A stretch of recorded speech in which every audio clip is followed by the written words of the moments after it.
A forgotten artifact lies in pieces on a planet far from Earth. Few know it exists except those who took it back and those whose ancestors created it. 4 young people are thrown into a race against emissaries of the gods to find his pieces. Mistrust, greed, and magic are tangled in an endless web. What will the fate be of the universe once it is found and reassembled? Get Scepter of the Gods, The Rod of Truth now on Amazon, and get wrapped up in the saga that will not let you go.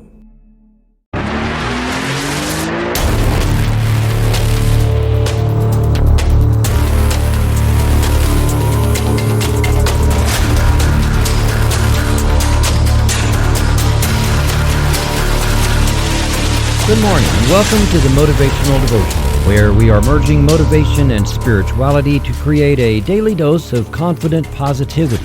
I hope that this morning's podcast will help you to be more spiritually and positively motivated so that you can transform your day. Good morning to you, and thank you for joining me today at the Motivational Devotional. I am Mark the Writer, and today is the 11th episode of our series, 50 Ways to Love Your Soul. Are you finding at least a handful of things that work great in helping you grow into who you want to be?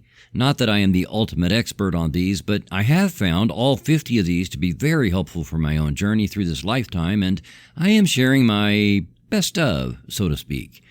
If you know anyone who could use some encouragement in setting goals, then please share this podcast or share the blog version from motivational-devotional.com if reading is more their thing than listening.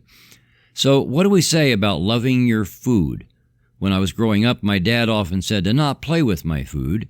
Well, I guess that's understandable. ADHD wasn't even a diagnosis back then, and so I'm sure I was a handful to my parents. In my teens, I started braving the kitchen on my own, and my version of a great hamburger was a 1-pound package of ground beef with half the spices in the cabinet thrown into it. I was a budding gourmet. Add a couple slices of cheese, slap it on 2 slices of Wonder Bread, and pour a half bag of potato chips onto a paper plate to eat with it, and then that was my home from school waiting for dinner snack. Of course, when my mother got home from teaching school and went to make spaghetti for dinner, she would be none too happy that I had snacked on the ground beef for the sauce. It's a good thing the grocery store wasn't very far. Over the years, I learned to really love making my own food. I love to grow it, I love to cook it, and I love to share it. Food is the intersection of the paths of our loved ones' journeys. All roads lead to the dinner table. I think that is one of the most important aspects of fully loving our food.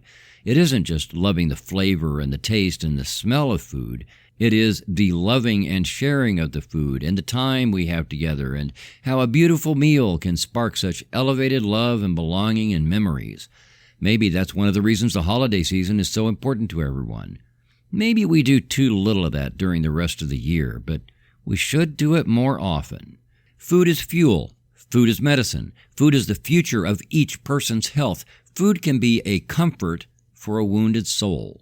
But food is not depression medication, and while it is necessary for life, it is a very poor master. I've used food as all of the above at one point or another. I'm one of those who can eat a half-gallon of ice cream in a single sitting to self-medicate when I'm grieving. And, chocolate? For me, that is its own food group. Being a male who grew up in Texas, I practically drool like my flat-coat retriever at the slightest scent of meat over an open fire.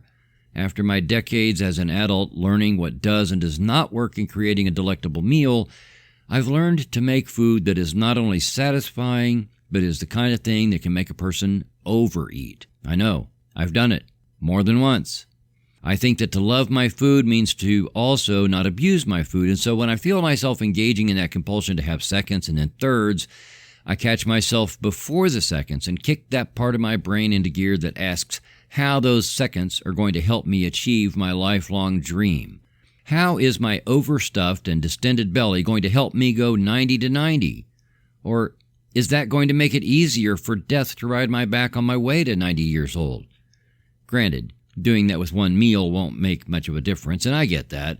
But just like with boundaries, making concessions against your better judgment is a slippery slope over a bottomless pit. I know that too, because I've done that too, and clawing your way out of a bottomless pit is ding-dang near impossible. I've learned to love food for what it does for me and the people I love, more than just loving the flavor of the food. And believe me, nobody gets more pleasure out of a perfectly flavored meal than I do. So here are a few of the lessons I've learned when it comes to loving my food. 1. I don't just love any old food. I love my food, and I love the food that someone else cared enough to share with me. Fast food? No. Do I still eat it? Only if I have to. Sit-down restaurant food? Sometimes, but not by myself. I love the event with someone I love, just like I described a moment ago. 2. I don't shortcut it. I love preparing the food as a whole process. I don't spend hours making a 20-minute meal, and I might throw in frozen pepper strips instead of cutting up fresh peppers, but I love the process of getting food made. Let me qualify that. I'm the kind of person who would much rather toss some cans into a pan, heat it up, and then eat.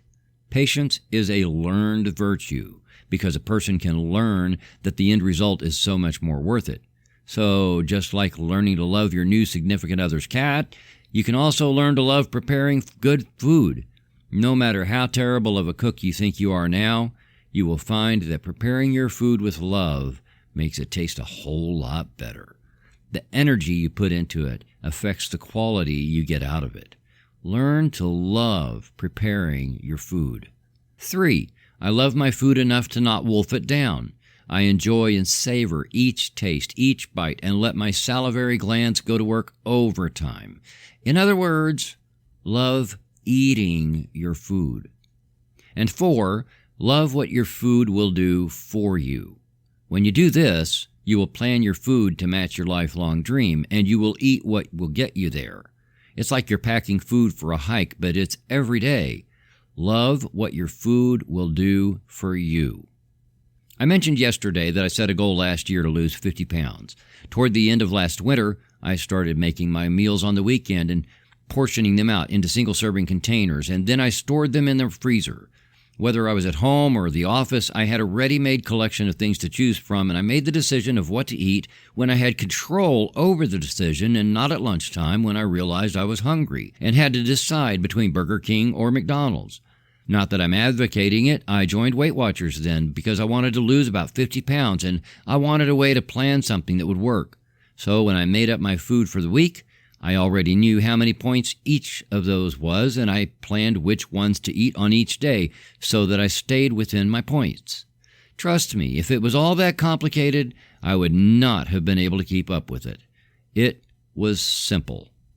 The Motivational Devotional is not a health blog or a fitness blog or a cooking blog or podcast. I put this together to help people have a little daily dose of something in the morning that helps keep us grounded spiritually, as well as that little shot in the arm to help a person say on the way out the door, let's do this today. In that spirit, I found that continuing to eat the same kinds of foods I stuck to while losing those 50 pounds, and by the way, I did lose those 50 pounds, and it keeps me feeling better, and I don't fall back into that self-talk that maybe this is as good as life is going to get. Although now, after focusing relentless intent toward my lifelong dream these last 9 months, life right now is better than it was for quite a while. So I'm living proof that if you love your food will love you back, and it will help create you into who you want to be and how you want your life to be. Your food is one of the most critical aspects of your life, and it will literally make or break you. I hope my 4 things will really help you if you struggle. Love your food. Love preparing your food. Love enjoying your food. And love what your food will do for you. That has worked very well for me. And I think it will for you too, as long as you remember in this process that all of creation is conspiring in your favor, and you trust that the universe always has your back. Michael Pollan, author of multiple cookbooks and Harvard professor, said, "Food is not just fuel. Food is about family. Food is about community. Food is about identity.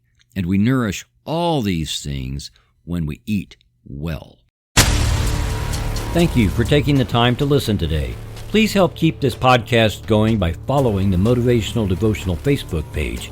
following at Threefold Way Radio on Twitter, and sharing the written format of today's message from motivational-devotional.com on your social media. I am deeply grateful for your support, and thank you for letting Motivational Devotional be part of your journey. Peace out. See you tomorrow.